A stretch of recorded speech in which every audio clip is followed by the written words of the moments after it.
Il était une fois une fille.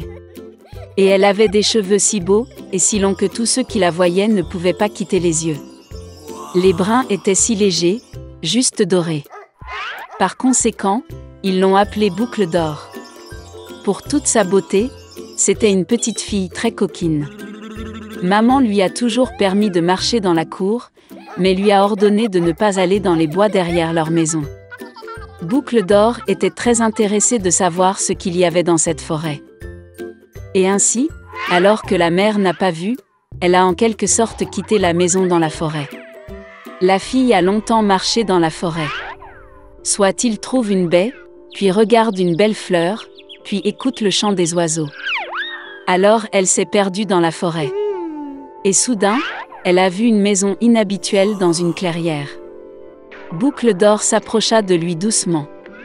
Je me suis promenée, mais je n'ai vu personne. Elle a frappé à la porte, mais personne n'a répondu.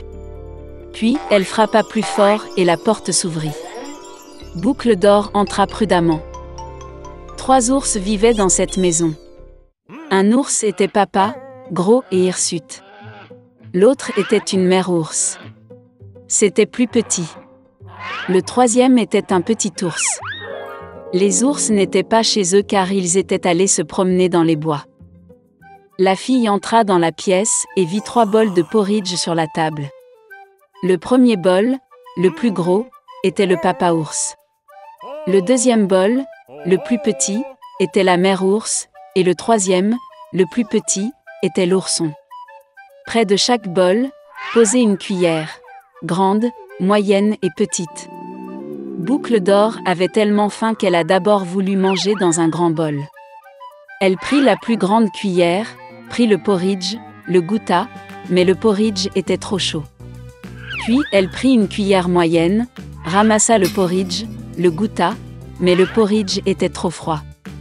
Enfin, elle prit une petite cuillère et goûta le porridge du petit bol. Cette bouillie n'était ni chaude ni froide, juste comme il faut. Et Boucle d'or a mangé toute la bouillie du petit bol. Après avoir mangé, la fille a voulu s'asseoir et a vu 3 chaises près du poêle. Une grande, une autre plus petite et la 3e, très petite, avec un petit oreiller rouge. D'abord, elle a essayé de monter dans la plus grande chaise, mais n'a pas pu. Ensuite, la fille a essayé de s'asseoir sur la chaise du milieu, mais c'était très dur et inconfortable. Finalement, elle s'assit sur la plus petite chaise, et c'était parfait pour elle. Boucle d'or a tellement aimé la chaise qu'elle a commencé à se balancer dessus. La chaise a craqué, s'est cassée et elle est tombée au sol. La fille s'est levée et est allée dans une autre pièce.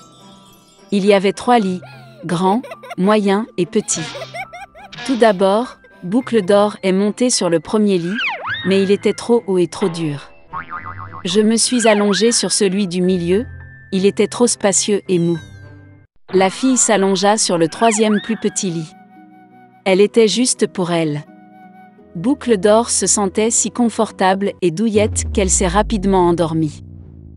La fille dormait profondément lorsque la famille des ours est revenue à la maison. Les ours ont eu très faim et sont immédiatement allés à table. En voyant son bol, papa ours s'est vraiment mis en colère. Quelqu'un mangeait mon porridge. Il grogna. La mère ours regarda aussi dans son bol et grogna moins fort. Quelqu'un mangeait aussi dans mon bol. Et l'ourson, voyant son bol vide, a pleuré bruyamment. Quelqu'un n'a pas simplement mangé de mon bol, il a mangé toute ma bouillie. Les ours ont senti que quelque chose n'allait pas, ont quitté la table et ont commencé à regarder autour d'eux. Papa ours remarqua que quelqu'un bougeait sa chaise et grogna d'une voix terrible.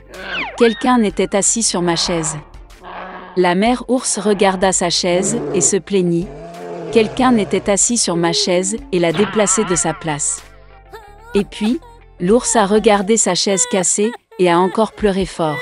Quelqu'un ne s'est pas simplement assis sur ma chaise, mais l'a cassée. Les 3 ours entrèrent prudemment dans la chambre. Quelqu'un était allongé sur mon lit et l'a froissé. Papa ours rugit d'une voix terrible. Et quelqu'un était allongé sur mon lit et l'a froissé, grogna la mère ours. L'ours en peluche a regardé son lit et a pleuré à nouveau.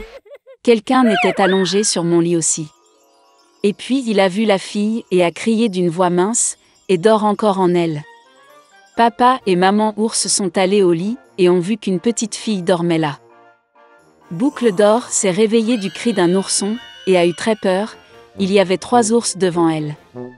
Elle a immédiatement sauté hors de la maison et a couru partout où ses yeux regardaient, sans se retourner. La fille a couru pendant un long moment, était très fatiguée, puis elle a vu sa mère, qui cherchait sa fille disparue dans la forêt. Depuis, Boucle d'or a toujours écouté sa mère et n'a rien fait sans sa permission. Elle est devenue une fille très obéissante, gentille et gentille. Le vieux monsieur Scrooge n'avait depuis longtemps aimé rien ni personne d'autre que son propre argent. Il ne comprenait pas la joie que Noël et le nouvel an apportaient aux autres. Par conséquent, à la veille des vacances, le vieil homme a refusé de laisser son assistant quitter le travail plus tôt, qui voulait acheter un cadeau pour son fils. Monsieur Scrooge a même refusé l'invitation de son neveu de célébrer Noël avec sa famille et a également refusé de donner de l'argent pour aider les enfants dans le besoin. Le vieil homme ferma son bureau tard dans la soirée et rentra chez lui. Et puis, dans sa chambre, des choses étranges ont commencé à se produire. Un vent soufflait de quelque part, le tonnerre grondait, et soudain le fantôme de son compagnon, décédé à Noël dernier, apparut devant lui. Monsieur Scrooge avait très peur et ne comprenait pas ce qui se passait. L'esprit a dit qu'après sa mort, il a été puni pour ne pas faire le bien et ne pas aider les gens de son vivant. Il ne voulait pas que le vieil homme subisse le même sort. Il prévint donc Scrooge que 3 autres fantômes lui rendraient bientôt visite. Après ces mots, l'esprit a disparu. Le vieil homme a prétendu que rien ne s'était passé. Mais bientôt, le fantôme d'un enfant est apparu devant lui. Monsieur Scrooge a été abasourdi parce que c'était l'esprit de ces dernières années. Le fantôme les a transportés comme par magie dans le passé.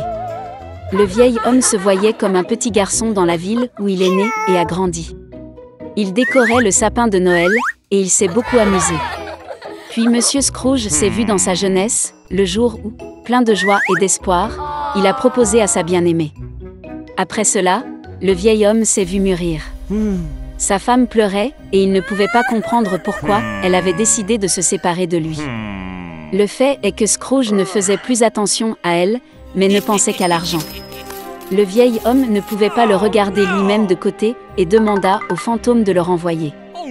L'esprit a finalement disparu, mais un autre fantôme est apparu à sa place. Il a porté Scrooge chez son assistant la veille de Noël. Toute la famille était assise à une pauvre table. Le vieil homme était sûr qu'il le détestait tout, mais il devint convaincu que ce n'était pas le cas. L'assistant a porté un toast à la santé de Monsieur Scrooge, et sa femme s'est jointe très volontiers au toast. Et puis le vieil homme a remarqué que le fils de son assistant était malade. Scrooge avait pitié de l'enfant et avait honte de son comportement. Puis le fantôme emmena le vieil homme dans la maison de son neveu. Toute sa famille était heureuse des vacances. Plus important encore, ils ont laissé un siège à la table pour Monsieur Scrooge. Le vieil homme ne s'attendait pas à voir ça, il pensait toujours que toute la famille le détestait. Finalement, le fantôme a disparu, mais l'esprit des années futures est apparu à la place. Il a amené Monsieur Scrooge à ses propres funérailles. Tout le monde a dit que c'était devenu plus facile pour eux lorsque le vieil homme mourut enfin. Ce n'est qu'alors qu'il s'est rendu compte que de toute sa vie, il n'avait apporté de bien à personne. Puis Scrooge vit son assistant porter des fleurs sur la tombe de son fils. Le vieil homme ne pouvait plus le regarder et demanda au fantôme de le ramener. Le 3e esprit a disparu et Scrooge était de retour à la maison. Le vieil homme a finalement décidé de changer pour le mieux. Heureusement, il a constaté que le temps avait reculé de quelques heures. Monsieur Scrooge a décidé de ne pas perdre une minute. Il avait encore le temps de tout changer. Le vieil homme était sincèrement heureux de l'approche de Noël. Il a envoyé la dinde la plus chère et la plus grasse à la maison de son assistant. Scrooge a ensuite envoyé un cadeau au fils de l'aide et a fait don d'une énorme somme d'argent à une association caritative. Après cela, le vieil homme est allé fêter Noël avec son neveu, où toute la famille l'a accueilli. Le lendemain, lorsque l'assistant de Scrooge est venu travailler, il a augmenté son salaire. Pour son fils, le vieil homme est devenu parrain. Monsieur Scrooge a donné au garçon le meilleur traitement possible, et il a continué à mener une vie saine. Depuis lors, le vieil homme radin est devenu la personne la plus gentille et la plus généreuse de la ville, et a gagné l'amour et le respect universel.